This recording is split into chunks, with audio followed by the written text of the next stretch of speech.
is up, ladies and gentlemen? If you guys are watching on the replay, let me know.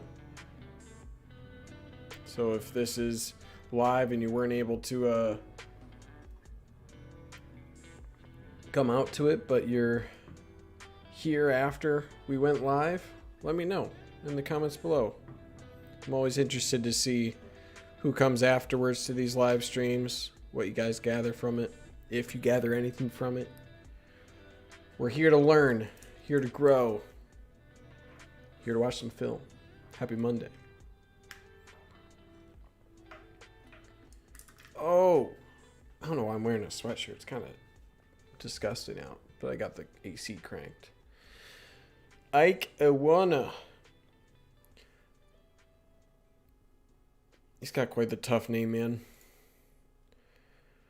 Ike Iwunnah. I think I did that pretty well that time. Not on the actual recording, so on the full episode posted this morning, I don't think I did it that smooth. I don't think it was that great. But it's all right. Can't be perfect all the time. And I for sure am not. We'll get going another minute here. Let people flow in here. Let me give a quick quote retweet. You'll see how it happens. Go right here. Quote retweet. We are live! Exclamation point. Should be a short episode this time.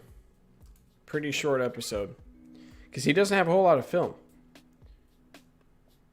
He only has like about 3.5 minutes of film. So we'll pull up his comp that I had from the episode. We'll go through that a little bit. But Ike Iwunnah out of Texas, 1100 on the composite right there. 3-star, so lower 3-star, 167 in the state of Texas, 130 defensive line. You go to Rivals, they don't even give him a position or state ranking, so he's definitely a flyer. Kind of crazy, given his size, given the state. Lakeview Centennial is a pretty big school. So it's kind of crazy that he hasn't gotten a little bit more recognition than he has at this point. He was a Colorado commit before decommitting and switching in his verbal to the University of Michigan on National Signing Day. So he was a late pickup for the Wolverines. Welcome, John Sema. Welcome to the stream, buddy. Getting going here. One interesting thing before I dive into film here. 2-sport athlete, football and track and field. He did the triple jump. I would pay some money to see some triple jump film of Ike Iwunnah. Actually, I'm going to Google this. I should have Googled it. Go to YouTube. Triple jump Ike Iwunnah. Just pull up anything? No, but it does pull up the video. So we're hitting the SEO there pretty well. Nope. We don't got it. Oh, well, this is from the Wolverine. Hold on, I don't want to steal their video content. This is just an interview. All right, we don't get to see the triple jump film. Sorry, guys. But that's pretty cool. Defensive tackle. I don't know last time I've seen a defensive lineman that triple jumped. All right, let's get to his film here. Again, it's only 3:42. You can see that on this little window here. Only 3 minutes, 42 seconds. Crazy. Crazy. Yeah, it's crazy, John. I don't know how he triple jumps. He ran the 4x100. And where I saw that, let me do Ike Iwunnah, track and field. So I went to this profile, right? This track and field profile. I don't know what account this is, but this is Garland Lakeview Centennial in Texas. So this is his thing, right? Discus. This is 2021. And then you look at his 2020 outdoor season 4x100 relay. He did a 4x100 relay. He was a sprinter. How crazy is that? And that's all we get because I don't have any other. I'm not signing up for this, but that's pretty crazy. All right, let's get to his film. Gonna be short. We'll go over his comp. Shrink myself. Yes, John, you're a hero. You did it. You saved me. You get 12 Maize and Brew points. Whatever those mean. Thank you. Am I small? Okay, I'm small. Do I need to go smaller than my usual face? I don't think so. I think this should be okay. All right, we'll do blue and we'll do that. All right, let's dive in. Music. Music's plenty It's at a good level. Maybe a little lower. Yeah, that's okay. All right, here we go. Ike Iwunnah, 6'4", 275. I mean, there's that speed, right? I mean, he's not slow. That length, though. Let me go back here real quick. Look how far his arms go down, right? That's usually something I try to think at. How long are this guy's arms? And his arms extend. I mean, his elbows are down to his waist, right? So he's got an extremely long wingspan at 6'4" already.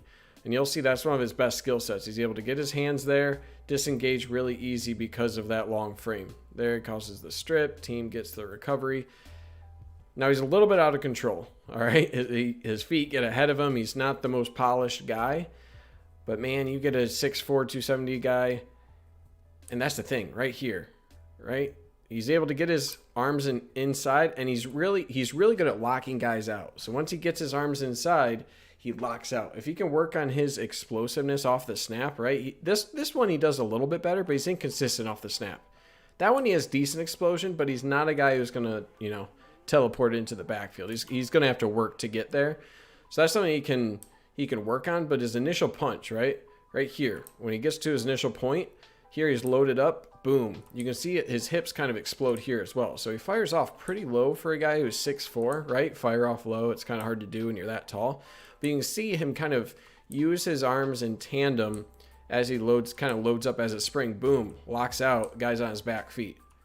So if he can get some consistency in that area and continue to use his arms in that fashion, again, right there, you can see very rare will you come across an offensive guard that will be able to have the same amount of leverage because they're just not as long, right? Guys with Ike Iwunnah's length are hard to deal with for interior linemen. They just don't have the reach.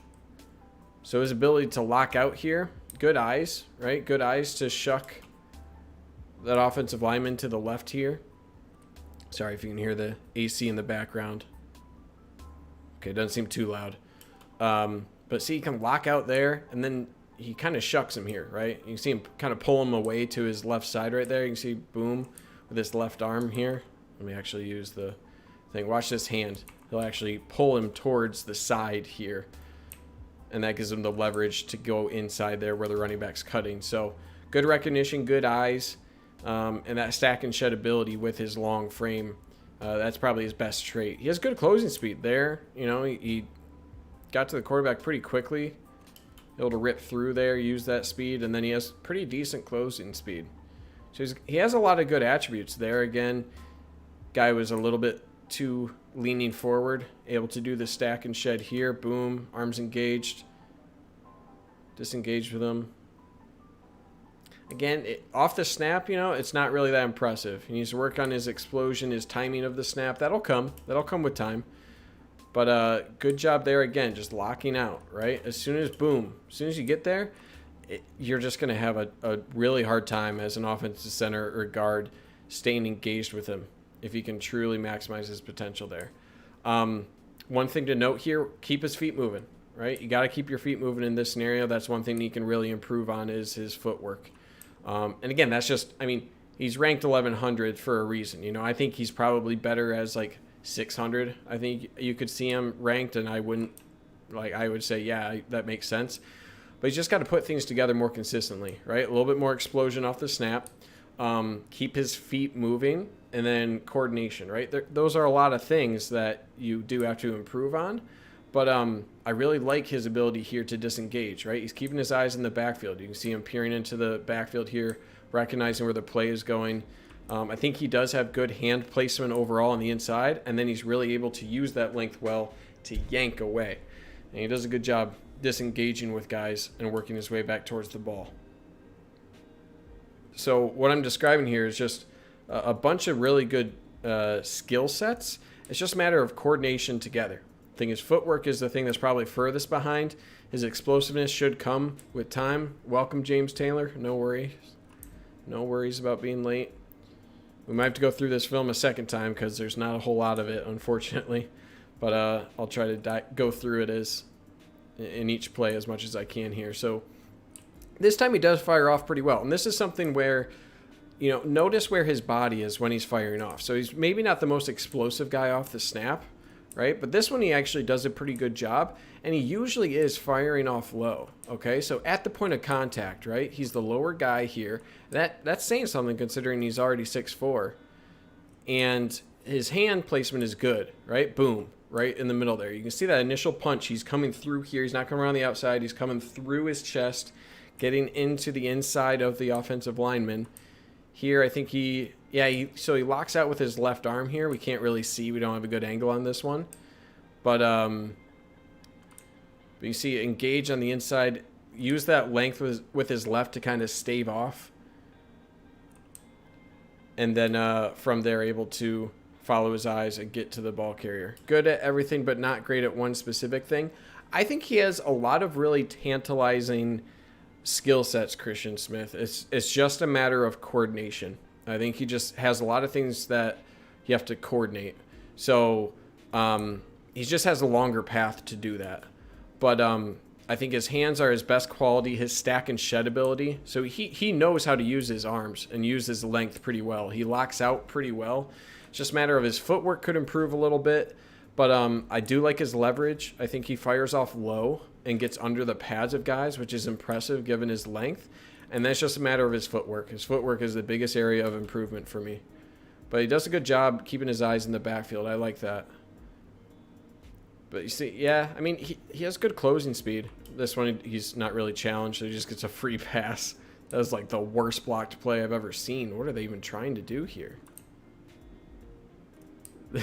What is this center doing, man? Watch 76. What is this guy doing? What is he doing? Look at this. Snap the ball. Oh, no. And then Ike Iwunnah is just devouring the running back. Poor guy. Here again. Yeah, he kind of stops his feet, right? As soon as he gets to the point of contact, he really likes the shuck move, right? Get his arms in and then kind of shuck and then continue on. He's got to work a little bit more on his footwork, powering through guys. He doesn't really do that a whole lot. Right here he does a better job of he kind of jumps into the guy, though. You want to be more driving than like loading up into a guy. So he's got to do a little bit better job of just consistent, like almost like just get him on a sled more, right? And just teach him to just keep pushing, keep pushing, keep pushing. But I do like his eyes, okay? So whatever I say there, I do like that he's able to keep his eyes into the backfield, and he does well to redirect there. I think we already saw this play.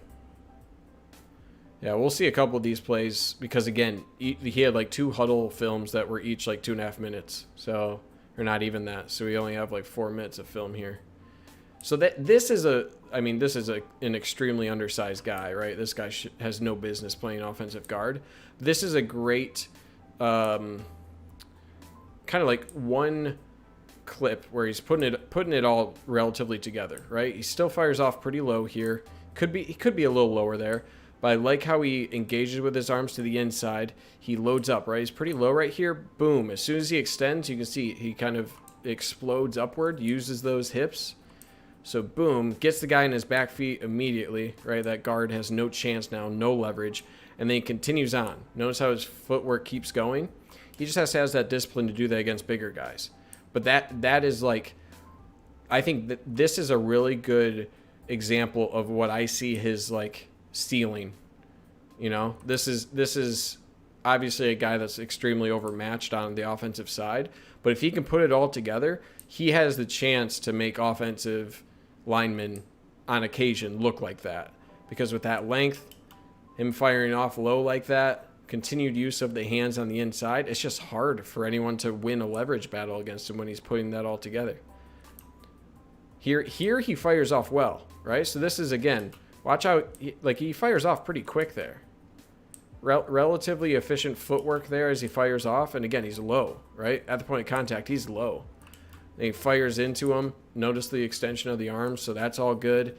Eyes in the backfield. And here he is again with his left shoulder. We might have already watched this play again. But left shoulder pull, redirect to the ball. So that's another play where when he's putting it all together like that, it's hard to see how anyone can really get to him. This is oh yeah, we already saw that play where he was getting double teamed, worked through that.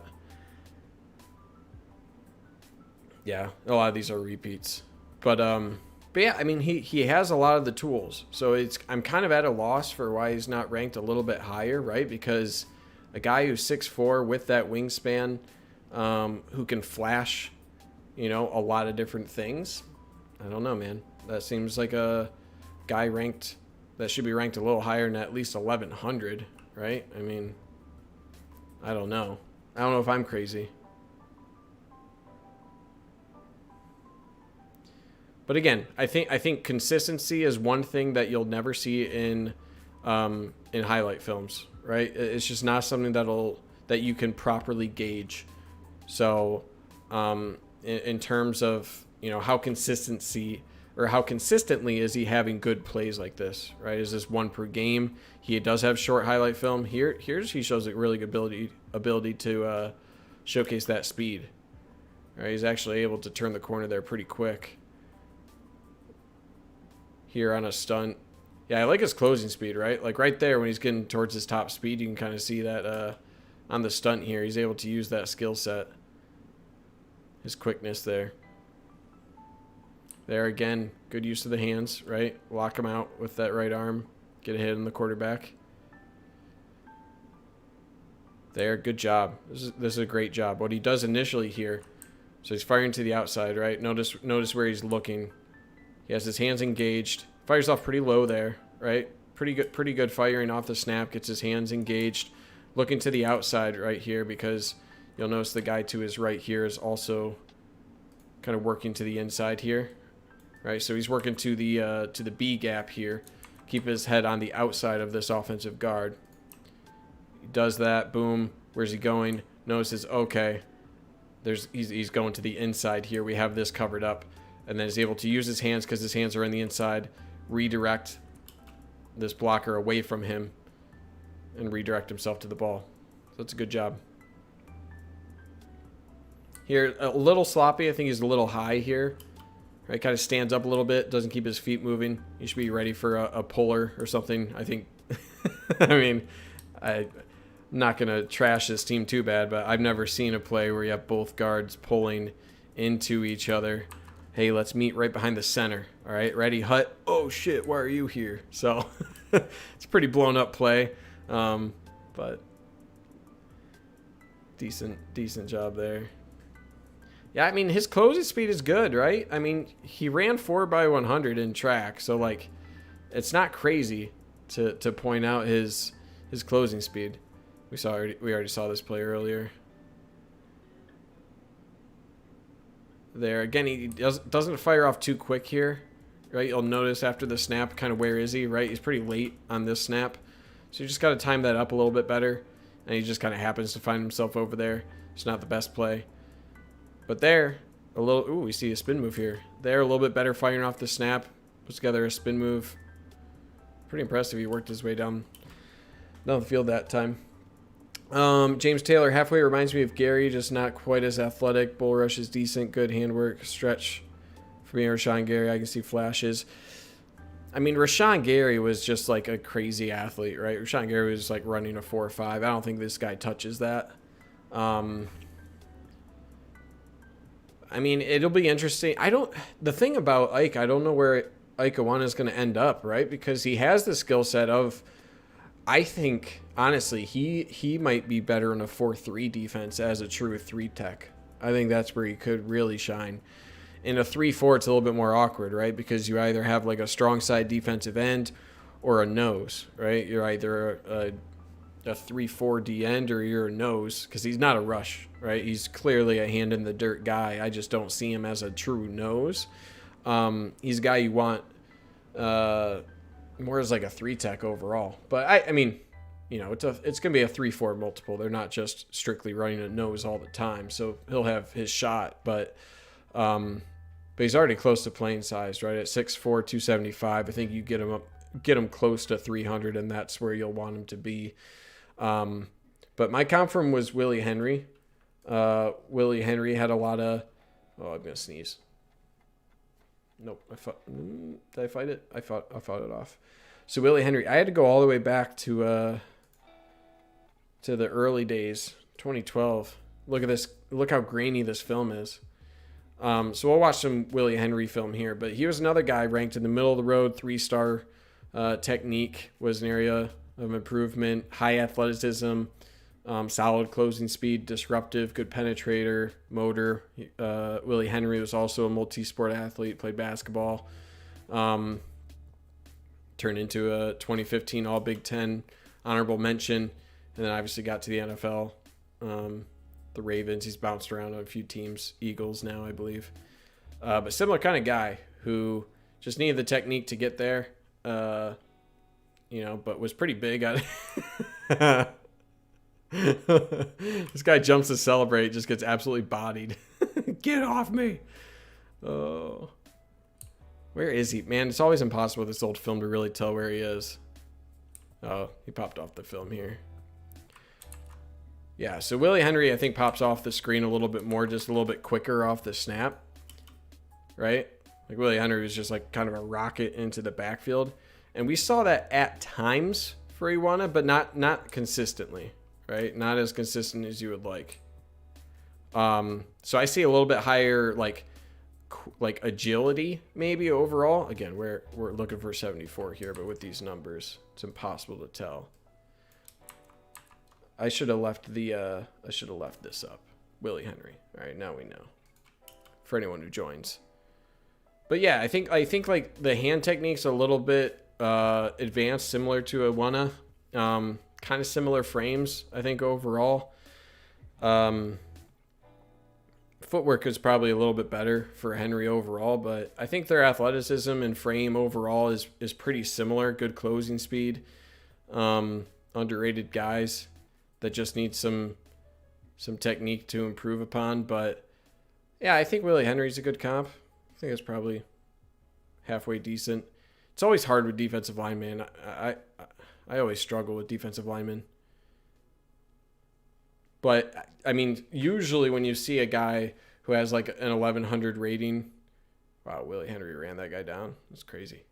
But if you see a guy with an 1,100 rating, it's like, oh, he might not like ever contribute or, he's a huge project. The thing I really like about this take, it's impossible to follow this film, honestly. It's just too grainy and never see it.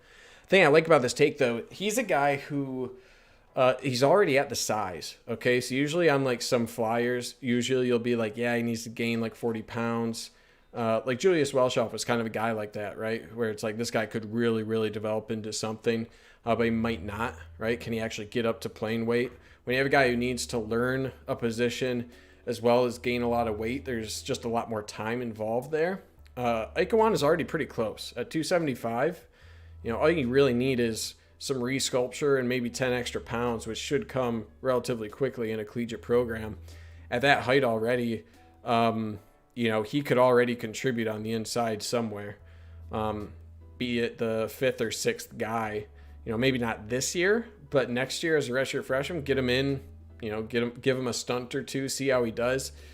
I think him as a run defender, he is a pretty high potential guy already. And it's just that frame, right? With 6'4", with those long arms, you just don't have that very often. So for Michigan to already have Rayshon Benny, you already had George Rooks. Those are two guys that were 4-star defensive linemen, interior defensive linemen in the class of 2021. With those guys already in the class, I really like Iwunnah on board here. I think that's a great pickup, and it just makes a lot of sense in terms of a guy where it's not going to be size. It's not going to be anything like that is an issue. It's just going to be technique, and it's just a matter of syncing things up, because we saw the potential when he fired off the snap. Usually he stays low, so I don't have an issue with his leverage overall.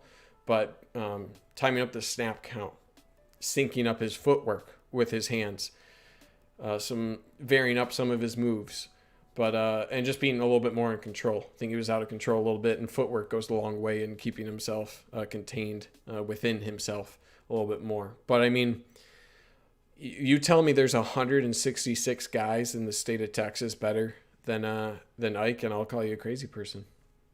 That just seems crazy to me. So, and I think in a more general sense, in terms of taking a flyer, I love taking a flyer more on an offensive lineman or defensive lineman than almost any other position, right? Because especially a flyer that you take at the appropriate size, okay? Because they're just rarer. Guys that are relatively in shape, built at 6'4", 275, those bodies aren't walking around everywhere, okay? And so compare that, taking a guy like Iwunnah, 1,100 ranked defensive lineman. What do you think an 1,100 ranked safety looks like? Or a 1,100 ranked cornerback or something, right? There's got to be something else there where it's like, okay, this guy doesn't have the speed. This guy doesn't have, something else. There's a lot more that you can gather from that'll be a limiting factor. I don't see any of those that are like, this is a true limiting factor of Ike Iwunnah. And that's why, despite the 1,100 national rating, it's like, I get it. I'm willing to take a chance on a guy of this size because they're rare. They're rare. So I love him. I think he's a great pickup. Charles Jones, I'm excited for football. I'm with you there.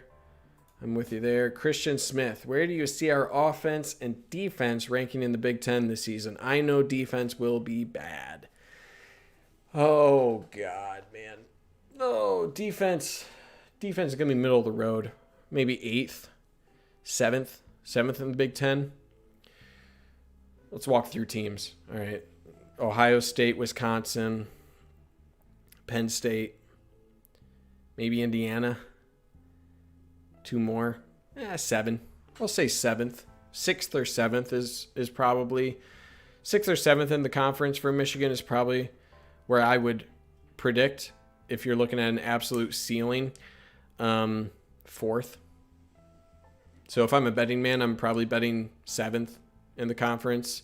If you're looking for the ceiling, probably 4th or 5th.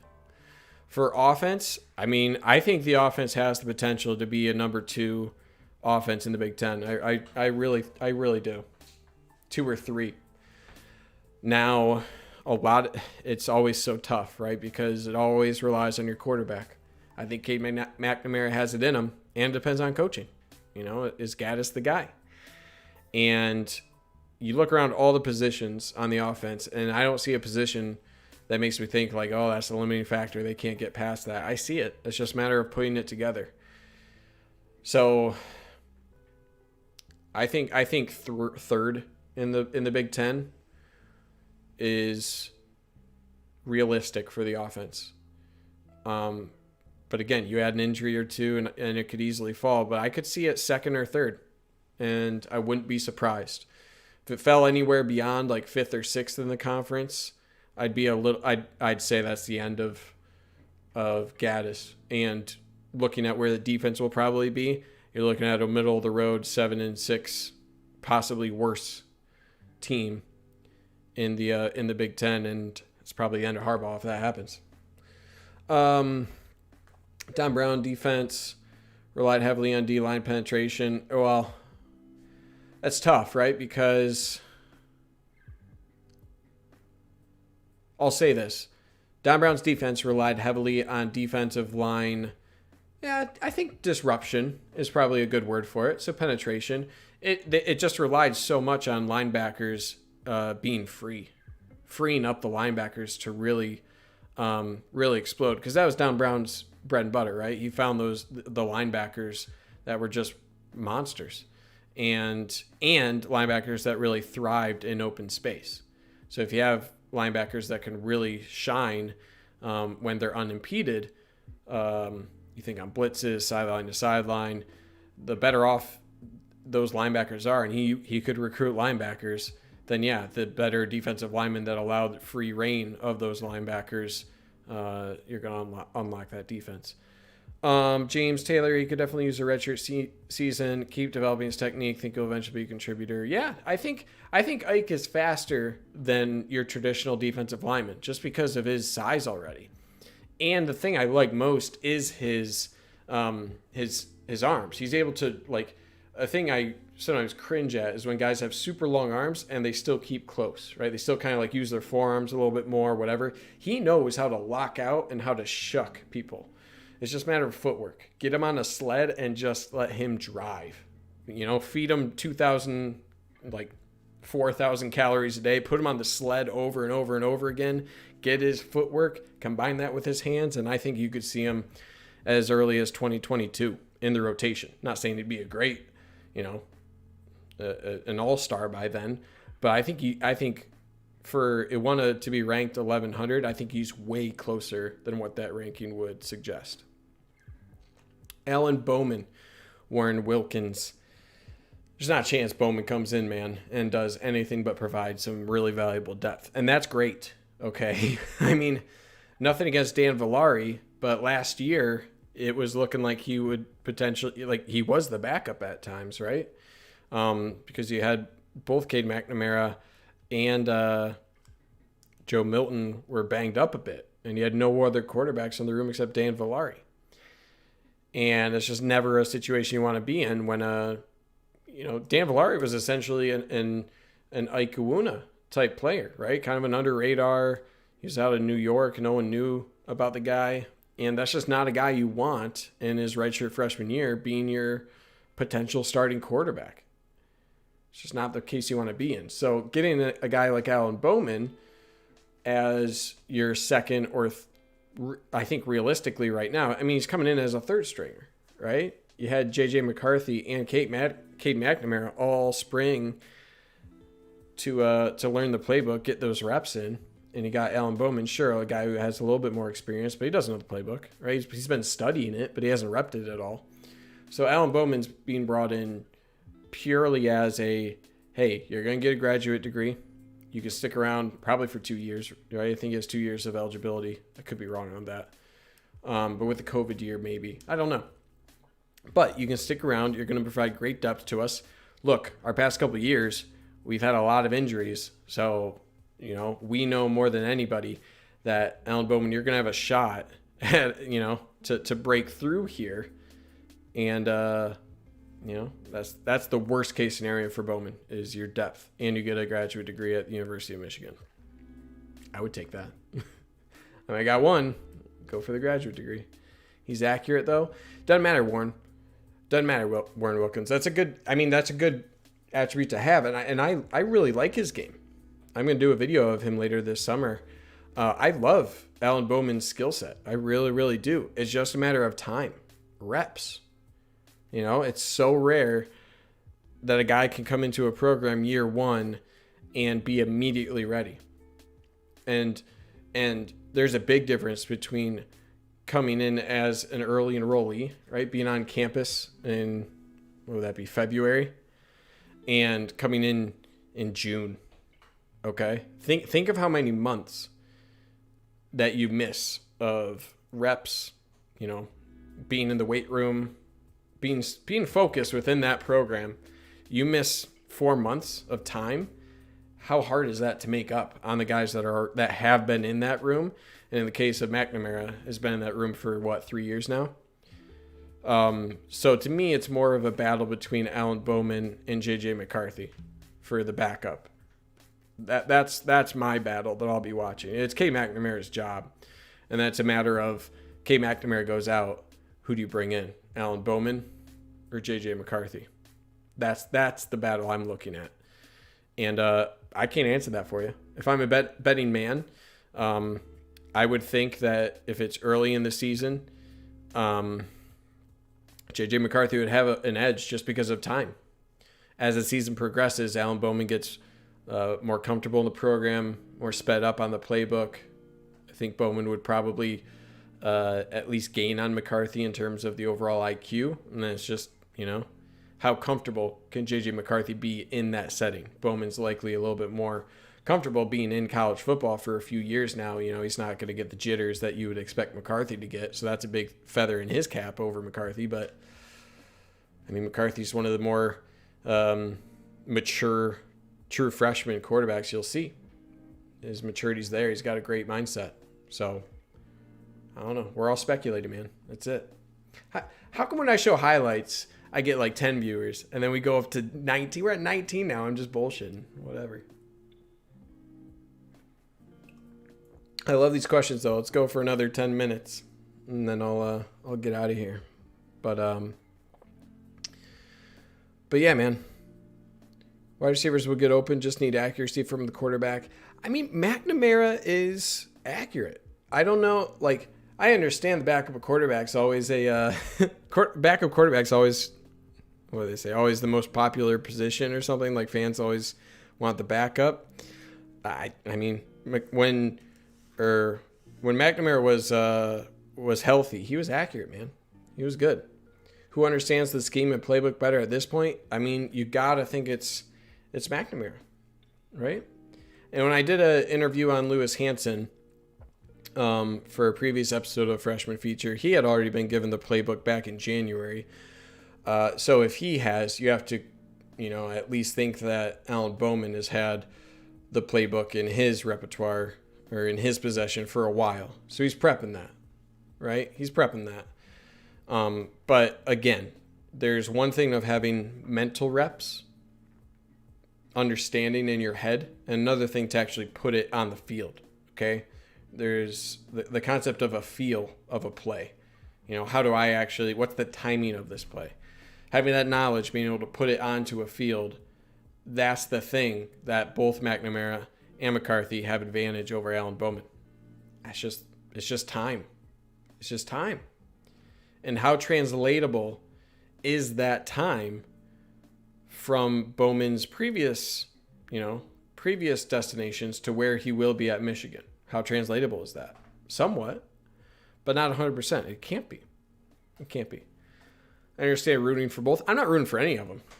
You know what I mean? Like, here's the thing. If Alan Bowman comes in and he's immediately better than the other quarterbacks, I see that more as a danger. Like, oh shit, this guy came in from out of this program, beat out a guy who's been in the program for 3 years. That's like kind of an oh shit moment where that's the best guy we have. I'd be a little worried. So I'm rooting for McNamara more because that roots for the system. Okay, that roots for that would be showing that there's progress in developing a quarterback within the system, right? Within the coaching scheme, which within the player development. If Alan Bowman can come in right away and start, then what are we doing here? That'd be my thing. John Sema, what would you define as a successful season this year? Yeah, I think 8-4 is right. I think James Taylor is there. I think the defense is just going to be so far behind, man. I think people are viewing these defensive hires as a positive, and they should, because I think long term, it's what you got to do. You got to get top end talent.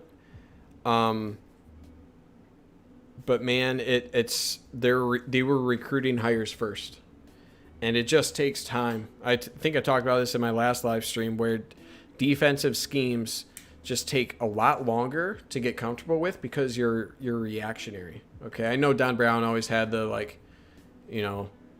we're going to be aggressive, screw what they're doing, whatever. Defense is always reactionary. Okay, and if you're reactionary, it has to be instinctual. Okay, and I see the offense more as I am memorizing this playbook and I have to execute my role on this play, right? On this play, if I'm wide receiver, I run this route. If I'm running back, I hit this hole, sure there's vision and things like that. If I'm an offensive lineman, I pull, there's an objective as an offensive player.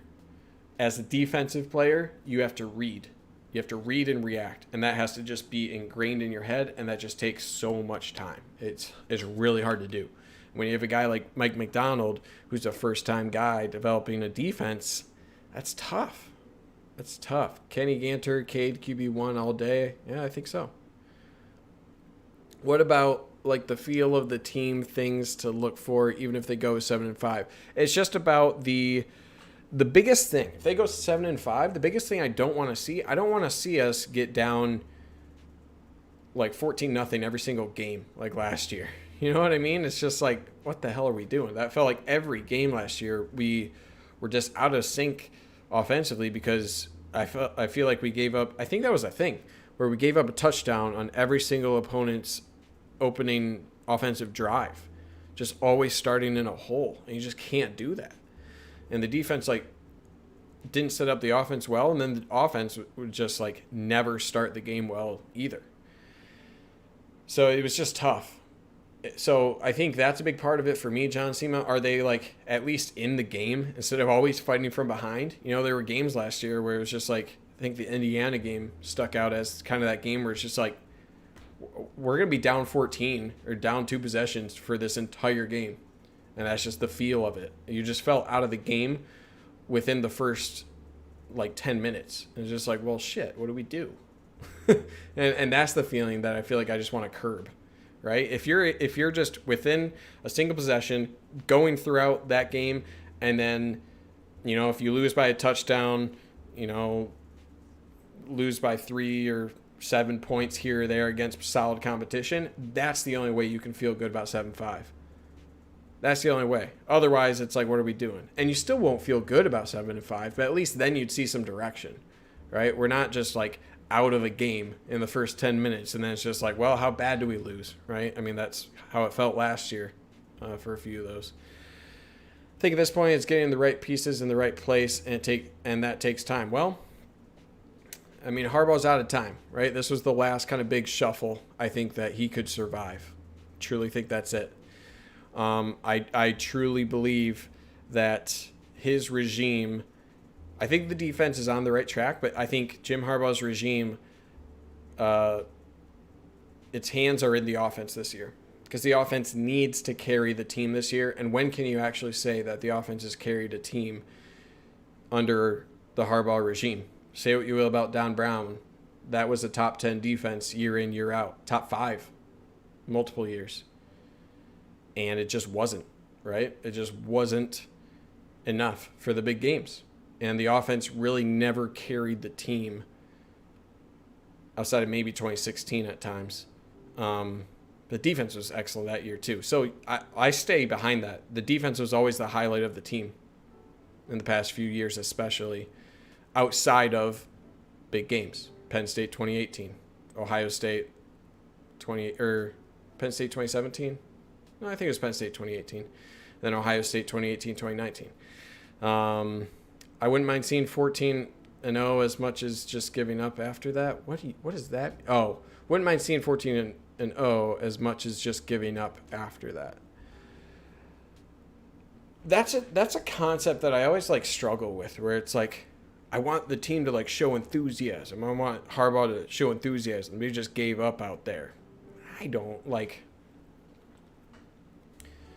My take on that, I don't know shit about what's going on in these players' heads. If you need to lock in and just no, I'm not going to high five. I need to just lock in and do my job, and they do it. I don't care how hyped you are. I don't care what kind of energy you're feeding off. If you're getting your work done and you're killing the game and you aren't celebrating, you're just an assassin out there, it doesn't matter. Yeah, 14-0. I get what you mean, Ross. You're saying losing 14-0 early in the game, and then it just they kind of quit afterwards. I didn't feel like that was really a thing. I think it was they would just start off slow. I felt like the team just started off really, really slow. And again, I don't think that's necessarily an energy thing as much of, it's so hard to tell, right? Was it a bad game plan coming in? Were they slow to react to that? Did they get outside of their game plan on offense? Was it a lack of picking up players after a drop? Eric All drops a pass on third down. How do you respond to that? And it's any combination of player execution, responding to bad plays, and then coaching mistakes. And it's just this giant formula where you got any of these things that you can pick and say yep, that's the issue. Yep, that's the issue. And I think to fans, you can really easily see a lack of energy. Oh, they're not Indiana's holding up the chairs on the sideline, right? And you can look at the Michigan sideline and be they're not doing it. That's the issue. There's no energy. There's no energy on that side. Look at Harbaugh. Look at Harbaugh. He's not yelling at the refs. Look at this energy. This energy sucks, right? Like, you can get in that mind frame really, really easy. I don't think that means anything. Let me say this. I think it means something. And I think teams can feed off of that energy. And there are teams that can really do well off that energy. It's not the end all be all. I think teams can be a bunch of assassins. They don't have to display a ton of energy to be about that energy, if that makes sense. You don't need to be holding chairs up to be dominating games. You just don't. So I don't know. That's my take. I always have like a conflicted viewpoint whenever I see like there's no energy on this. Like, I get it, but also I feel like that's the last thing on my mind where there's probably a lot of underlying like structural things, execution things, coaching things that could be better, that culminate to that poor output that you see on the field, rather than just like, oh, they have no energy, right? Seems kind of like a cop-out to me. Morty, welcome to the stream. How promising do you think JJ looks? How promising do I think JJ looks? Promising is a tough word. I did a lot of analysis on JJ McCarthy. Let me actually see. I think I have a whole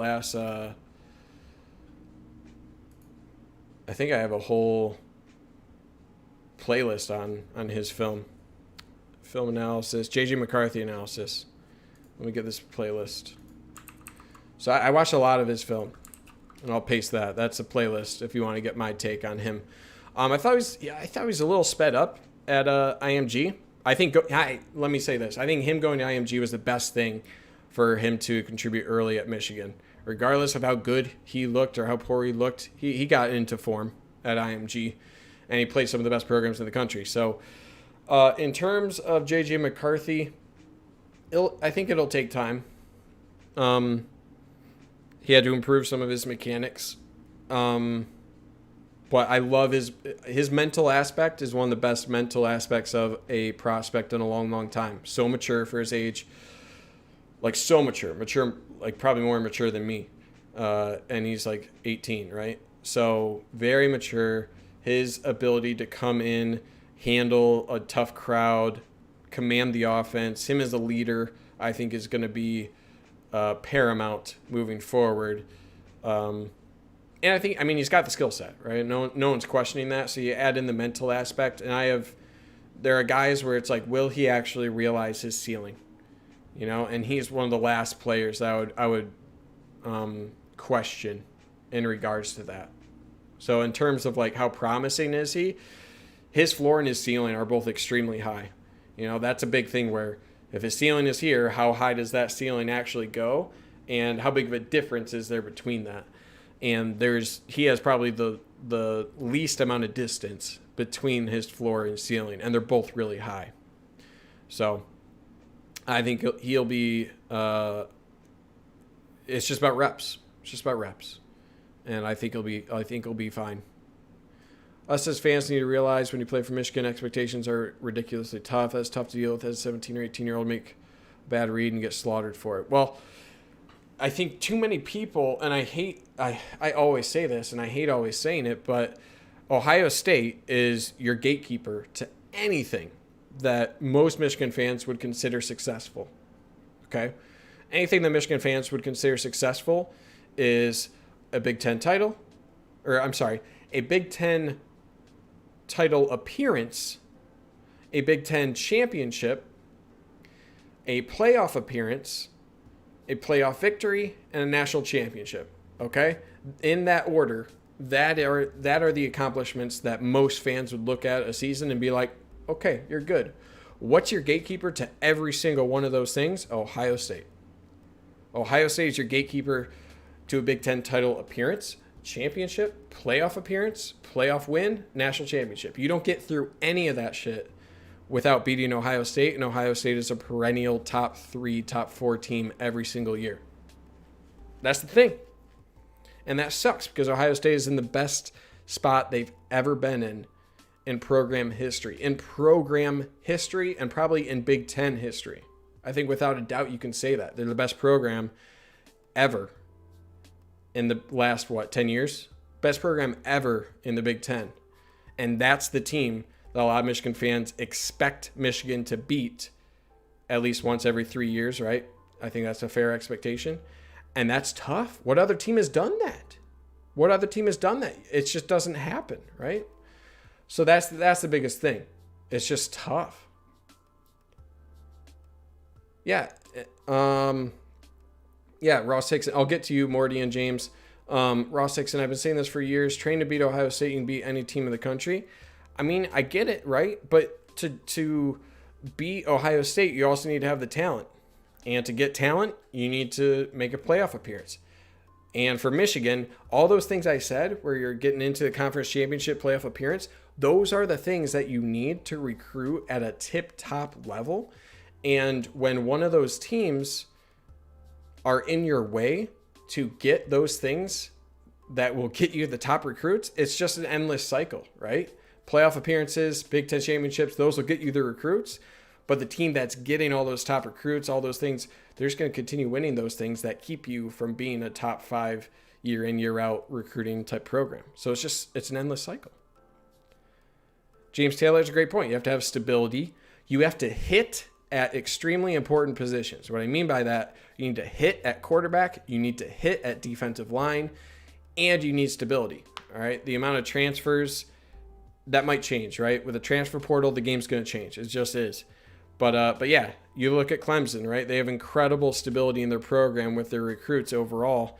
And that has gotten them a lot closer to close that gap with a lot of the other top programs. And then the recruiting just jumped off as soon as because they were recruiting in the same range, 10 to 20. They had like 14 ranked class, number 9 overall class, number 16 class, very similar to Michigan. But what's the difference between Clemson and Michigan? Clemson's in the ACC. They don't have a gatekeeper like Ohio State that was keeping them from getting to a championship. That's the difference. All right, I'm going to move on from that.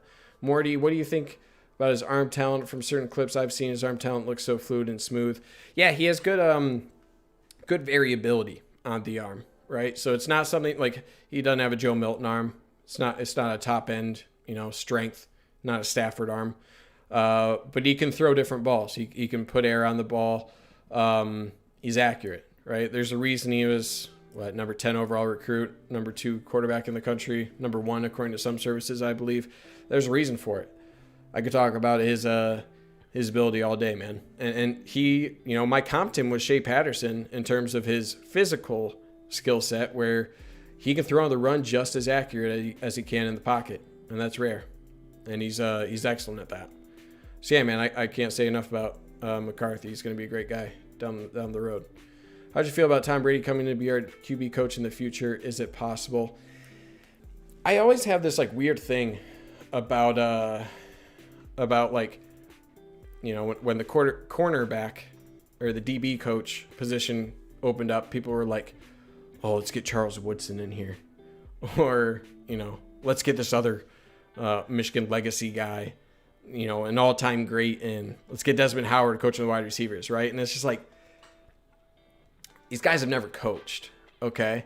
Now, when it comes to quarterback, I think that's a little bit different than a wide receiver coach or anything like that, where it's like a quarterback needs so much knowledge, right? So much knowledge, especially a guy like Tom Brady, who is, without a doubt, best quarterback of all time. He's going to be able to probably coach up a quarterback. He's probably going to be able to do that, right? He has that knowledge more than most coaches, right? That's the reason he's the best. So, in that specific case, James Taylor, yeah, I think you would accept Tom Brady, because let's face it, you have Tom Brady as your quarterback coach. You're probably going to get any recruit you want. Probably, right? Who's your quarterback coach? It's the greatest quarterback of all time. Oh, he's going to coach me? Well, he might leave for another program. Oh, he went to Michigan, so he's probably going to be there for a while.